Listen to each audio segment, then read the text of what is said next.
everyone. Welcome to this session with Kiran Mandal. We are today going to be talking about her latest book, Rising 2.0. But before that, I would like to share a bit about Kiran's journey as a writer. So, Kiran Mandal published her first book, The Reluctant Detective, in 2011. She has published a total of 15 books across genres since then. Her books include romance and chick lit with Once Upon a Crush, All Aboard, Saving Maya, comic mystery with The Kitty Party Murder, horror with The Face at the Window, and more things in Heaven and Earth, psychological thriller with Missing, Presumed Dead, sci-fi with All Those Who Wander, and non-fiction with Karmic Kids, A Boy's Guide to Growing Up, True Love Stories, 13 Steps to Bloody Good Parenting, Raising Children with Hope and Wonder in Times of a Pandemic and Climate Change, Rising 30 Women Who Changed India, and the latest Rising 2.0, 20 More Women Who Changed India. Her short stories have been published on Juggernaut in magazines like Verve and Cosmopolitan and have been a part of anthologies like Chicken Soup for the Soul, Have a Safe Journey, Boo, and the best Asian speculative fiction, City of Screams, the Hatchet Book of Indian detective fiction. Her articles and columns have appeared in the Times of India, Tehelka, DNA, Condé Nast Traveler, The Asian Age, iDiva, People, Sakal Times, and many more. She's also a podcaster, hosting Chasing Creativity and co-hosting Not Your Auntie, two popular podcasts available across all audio platforms. She was previously a journalist working with the Dadal Street Journal, the Times of India, the India Today Group, a qualitative market researcher and a trend spotter, and India led with Gartner Iconoculture USA. She's spoken at most of the major literary festivals in India, at educational institutions like IIMA, IIT Bhubaneswar, IIT Roorkee, MET Mumbai, to name a few, and other events. Her current book is actually very interesting. The book Rising 2.0 brings 20 stories which account of the resilience and brilliance of iconic Indian women who rose to be trailblazers and trendsetters against all odds. Even in this day and age, when conversations about women empowerment and equality are at the forefront, we are only scratching the surface when it comes to knowledge about women's contribution. Whether it's in the field of science, defense, law, or literature, the contributions of women have been undermined extensively. With Rising 2.0, Kiran Mandal aims to continue the work of acknowledging the contribution of women that had started with her previous book, Rising 30 Women Who Changed India. Welcome, Kiran. Thank you so much for being with us here for this discussion. So the first Thank you for, question, yeah, sorry, thank you for inviting me, Namrata. It's always an honor to be in conversation with you. sure. Thank you. So the first question that we have for you today is, considering the theme of this year, which is language and erasure at Ananke Women in Literature Festival, how does your book address the erasure of women's stories from historical narratives? And what role do you see it playing in preserving and amplifying these voices for future generations? Uh, that's a very, very deep question, Namrata, and I don't know if I have an answer sufficient enough for that. When I took up Rising, my aim was not to write the stories of women who had already been spoken about. So of course you need those names to draw in the reader. You know, there's a certain familiarity. If they've heard certain names and they want to pick up a book. So I have a few of those, but those were decoys, to be honest. My main aim was to get the names in whom nobody had heard of. You know, people, women who had done astounding things with their lives, Yeah. but maybe, you know, in this day of age and market and day of marketing and press publicity, they have not got enough PR. So they're not there in our faces all the time. And that's what I did with Rising One, the first book. And with this book also, I did the same. I have few names who are pretty well known and names who aren't known at all. Some names whom we may not have even heard of. Right. And I think it is so essential to keep talking about women who have done, you know, it may not sound like much, but if you think of the circumstances from which they come and how they have struggled to do what they have, or what decisions they have taken to get where they are. If you take an M.S. Subbulakshmi, for instance, she came from a Devdasi family, but she took decisions that would have been very controversial at that time. I'm sure everybody admires her, knows about her music, her voice, her singing. She's an icon of her times. But very few might know, except for, the purists and the people who follow the Carnatic music, that she at a very young age took the decision to run away from home to, go and to make her, find her career and not to get married to or to be settled with the man her parents, her mother wanted her to settle with. That amount of courage for a young girl, or Sonal Mansingh, when her parents said like, okay, you either get married or you continue studies, you can't do dance. She just upped and she took a train and went off to Bangalore on her own, a young 17-year-old or 18-year-old. These decisions are so courageous. I think I wanted to put this made not just for women, but also for young girls who are reading it. That you find your passion, you follow your passion, and the universe will open doors for you. It'll be a struggle, but see what these women have done. Maybe you can also do it. Right. That's very interesting, and that's what I wanted to understand. By how did you ensure inclusivity and representation in your selection process for this 20 profiles that you've chosen for this book, and especially considering factors like ethnicity, region, and socioeconomic status, because all this matters a lot when we talk about women or when we talk about inspiring stories. So, well, originally there were 30 women, but the manuscript was too heavy. So we sort of made it Rising 2.0 and we cut down 10 women. And there will be, oh, just a minute. Yes. Something has happened. Yeah, okay. So what I did try, I mean, even the ones who were not in the book, maybe because they were taken out, because maybe there's enough and more written about them and enough is known about them, or whatever. But here I did try to make sure that I had Tulasi Gowda, who comes from a tribal community, um, Iram Sharmila, who is from the Northeast, Duti Chand, who is from the LGBTQA, uh, Begum Akhtar, who is from the minority community and who's also a Tawaya. So I tried to have a mix of as many diverse voices as possible. I'm sure it is not complete. I'm sure there will be gaps, but one did one's best, and hopefully, if there are any gaps, I can rectify it in future works of mine. But yeah, across socioeconomic communities, I have somebody who was born into a very privileged family, somebody who came from an Adivasi family. So there is a diversity, of backgrounds as well. You have a Kamla Das who was born into a very, very privileged family. You have a Tulsi Gowda who came from a tribal family. So you have that kind of, did try to have that spread that, okay, each of them has their own challenges. You may think that somebody comes from a privileged section of society, but she also faces certain challenges that you may not think about. And the one who comes from a marginalized or a disempowered or a, financially not very strong background, there are a completely different set of challenges. And each one's struggle is unique and each one's journey is unique. And we just need to learn from them and admire their journeys. Very true. Very truly said. So, as a writer, balancing factual accuracy with storytelling can be very challenging, especially when you're writing nonfiction. So, how did you navigate this balance while crafting compelling narratives that also stay true to the lives of these women that are featured in your book? The first thing, Namrata, is to approach their lives with complete respect because their stories are not mine to tell. Their Yeah. stories are their own. So I put the facts first. I do not bring my judgment into any decisions that they might have taken. I just present the facts with empathy, with a sense of me being a woman and thinking, what would I have done in their shoes? And I have, yeah, there is no attempt to embellish the facts at all.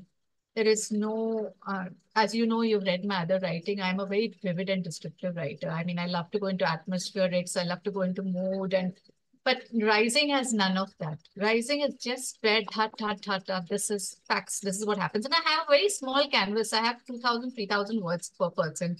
How do you compress such rich lives into so many words? And you want to pack in so much.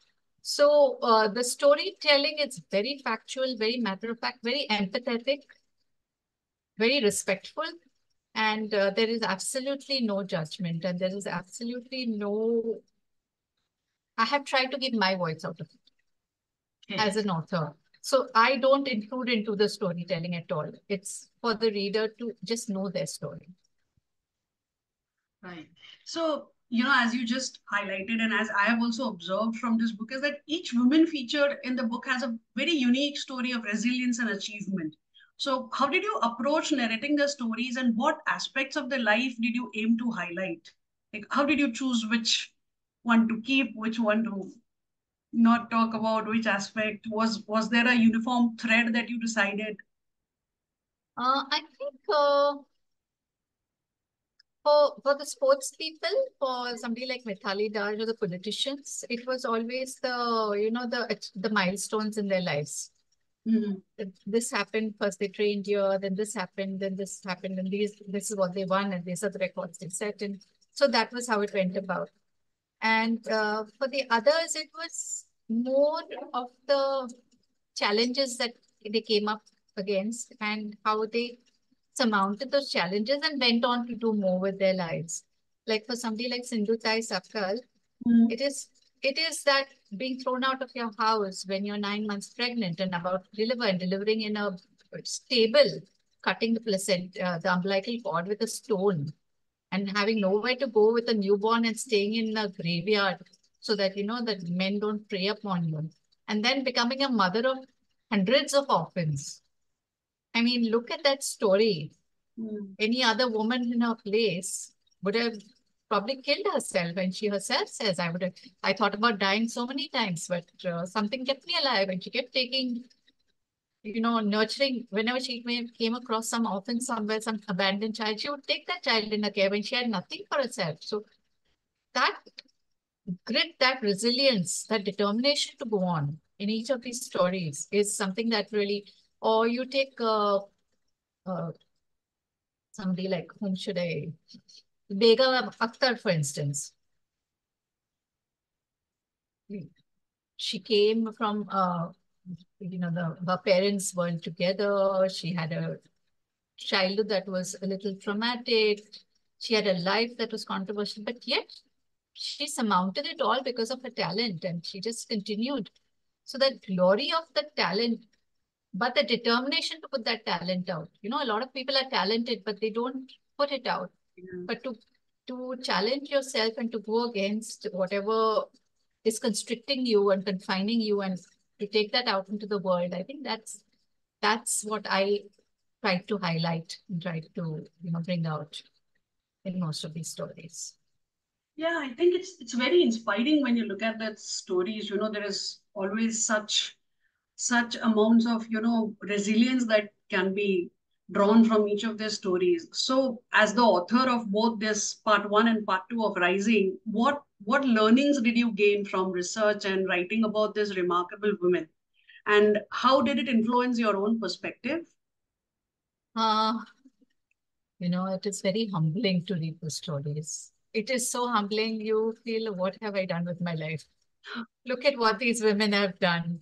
There's a Kamala Devi Chattopadhyay who was widowed but went on to, become the revivalist of Indian handlooms and Yes. textiles. And I mean, she became an iconic woman of her time. That in that age, if you were a widow, life was as good as over.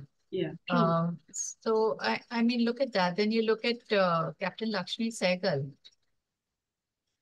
She became a doctor. She had a divorce. She separated from her husband, not a divorce. In that time, pre-independence era, went off to Singapore alone as a young woman, then went into the armies to fight like armed combat on ground with the British and to lead a regiment. A woman who came from a very privileged family. I mean, they were like the elite of Chennai. Yeah. To go and to be fighting in battle in the jungles of Burma.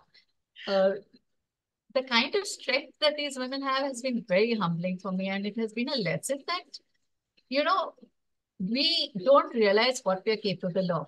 Right. We keep on saying that I can't do this and I can't do that. Why not? Why are we limiting ourselves? I want this book is written primarily for girls, young girls in schools and colleges. I want them to read it and say that, gosh, they could do this back then. Janki Amal could go to the US back then and study botany. And she could go and live in the US, the UK, during the time of the Second World War and become such a famous botanist, and we don't even know about her, you know? I mean, if you say Janki Ammal, most people would have a blank expression on their face, but she is the one who has sort of got us our sugarcane, so we can have our own sugar. We don't have to depend on imports. We don't know these people. So I want them to say, okay, botany, a woman was a botanist back then, and she was a world-renowned botanist. What are we talking about? We've had women who have like broken glass ceilings before we were even using the word glass ceiling. Yeah. So just go out there and do your thing.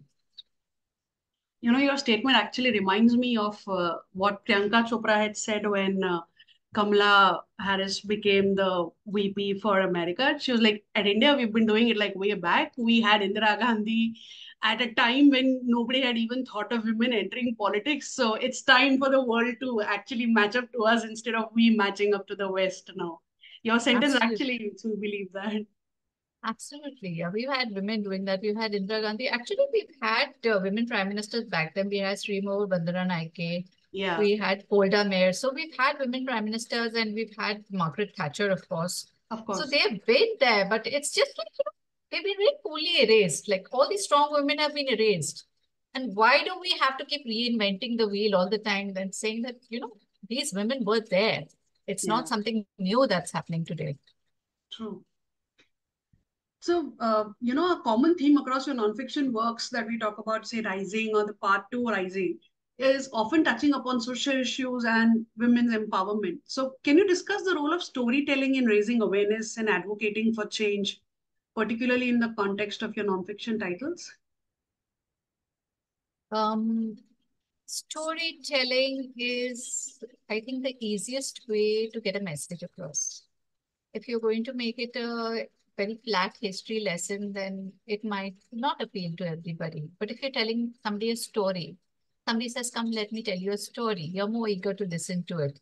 Or if somebody says, you know, this is what happened to me, you're more eager to know the story. So I think storytelling is very, it's compulsive listening. It's compulsive reading. It's something that should draw you in, should suck you in, and it shouldn't be like a, I hate to say it, but some of our storytelling, which is very popular and which is really sells a lot, is like a moral science lesson.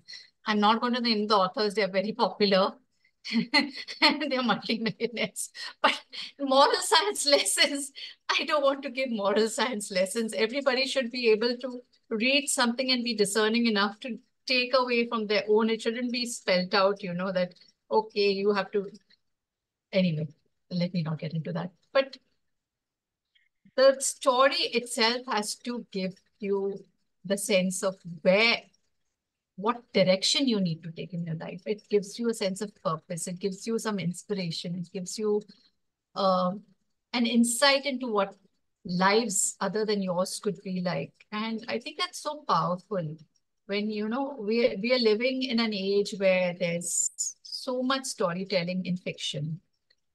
There's so much storytelling on OTT platforms. There's so much of narratives that are invented and told to us. But the real stories are always so much more fascinating because sometimes there are things you couldn't even imagine that could happen to a person. And, you know, why do we not know about them? Why do we not talk about them? We need to. True. That's actually very true. So, as a mentor and advocate for women's rights, what advice would you give to aspiring writers, especially those interested in highlighting underrepresented voices and stories in their work? Uh, Underrepresented voices and stories in their work. Um, You know, there is a school of thought that is very valid that says that you need to come from a certain background to be able to write about people from that particular background. You cannot appropriate a culture, a people. You cannot write about them. And I have a slightly different take. It might be controversial. I say if you approach anything with appropriate research, enough empathy and respect, please tell the story because it doesn't matter. The stories need to get out. But approach everything with a lot of respect, a lot of non-judgmentalism, a lot of empathy, and have your research in place, get your sources, get everything checked, uh, do whatever checks and balances you need to do. I think everybody will respect your storytelling if you've done it from a place of empathy and respect. And that will show in how you tell the stories, right? It will show in the voice and the tone that you use and whatever. Um, but if somebody is new to this, and if you feel, then I would say if you're unsure of that, then stick to what you're familiar with. Stick to what you know and what you're comfortable with, what you've grown up with, what you've seen around you. If you're not sure of bringing that level of empathy and objectivity and honesty to your work, because it is challenging, it is difficult. So you can always start with writing something that you know about and then moving out to different things and, branching out and do it with as much honesty and respect that you can bring to the table. That's all. Those are some very helpful tips. So, Kiran, last question. What are you next working on? You have always surprised us as a reader with different genres, with books that have just been like, I was not expecting this from Kiran. That's the reaction that usually comes, especially for me, someone who's seen all your books from the time that you made your debut. So, what genre are you next working on? You'd like to guess? It's nothing that I've written before. It's Oh, not God. it's not mythology. Mhm. It's not mythology, and it's not romance. Romance I've written, but it's not mythology. It's dark fantasy. Wow. Okay. See, I told you. Announce your title, and the first reaction is like, okay, we were not expecting this from. So that's with the publisher. That's with Hachette. That should be out, I think, in August. We are on edits now. Mhm. There's another book on women entrepreneurs.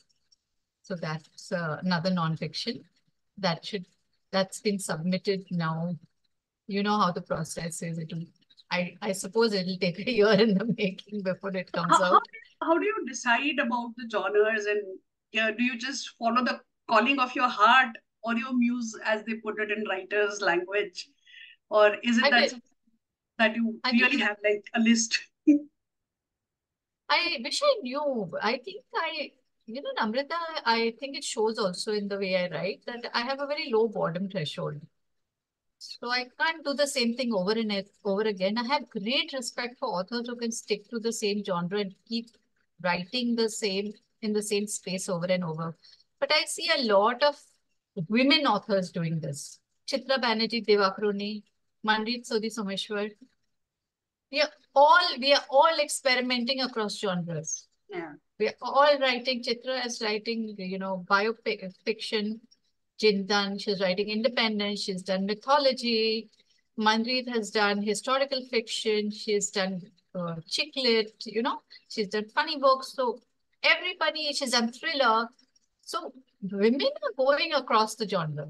Men are sticking to, okay, this is my tried and tested, and I am sticking to this. I'm not venturing beyond this. Even Koral Das Gupta, if you see, she's doing those five Panch Kanyas, but she's done romance before, she's done humor before. So I think women authors in India are really pushing the envelope. Maybe that's a story idea for you. Really, really hard, and they're really branching out into different things, and I think that's fun. I enjoy doing it because for the life of me I can't keep writing anything except you know the Reluctant Detective Kitty Party Murder K Mera series that's going on. Book 4 has been written and sent in. So Oh.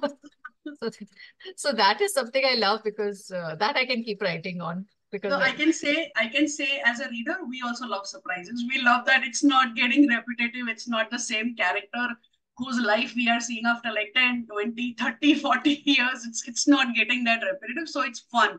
So lastly, any tip for writers who want to switch genres, who are scared? How will the readers perceive, or how will the publishers perceive? um why are you scared? I would say ask yourself the question first. Who are Mm. you writing for? Are you writing for the publisher? Are you writing for the reader? Then you shouldn't be writing. Then please hang up your boots and quit. If you're writing for yourself, you won't be scared because you'll be telling the stories you want to tell. And you wouldn't, I mean, it's not good marketing strategy and it's not good this thing, but you are writing a story that comes from your heart. And then you won't be scared because you're writing it from a space of belonging with the story True. and being the story. So just write what you feel like it. And if it is a good book and if it is worth something, it will find its way on the shelves. It will find a publisher. And if it doesn't find a publisher, so many self-publishing options these days. Don't bother. Just write the truest story you want to write. Yeah, that's a huge motivation. I'm sure a lot of authors who will hear this will be inspired to experiment, because that's one of the biggest things that I keep hearing from them, that I have written this book is successful, now I'm scared To of shift. switching. Yeah, if you're scared of something, then you're not a creative person. Then you're a marketing person. Yeah, You're a because person who's marketing your product. You're not a creative person. You're not a writer. Then just forget it. Just call yourself a marketer and not a writer. this is a topic for a discussion. Sometime we should definitely have a chat on. Thank you so much for this, Kiran. It was wonderful interacting with you. I'll be sharing all the links to this book in the description to this video, so you can go and grab a copy. You can also check her website for all the other works that Kiran has done and read her works. Leave a comment, leave a feedback. It always helps for all the authors. Thank you so much. Thank you so much, Namrata, and all the very best for the festival. Thank you so much.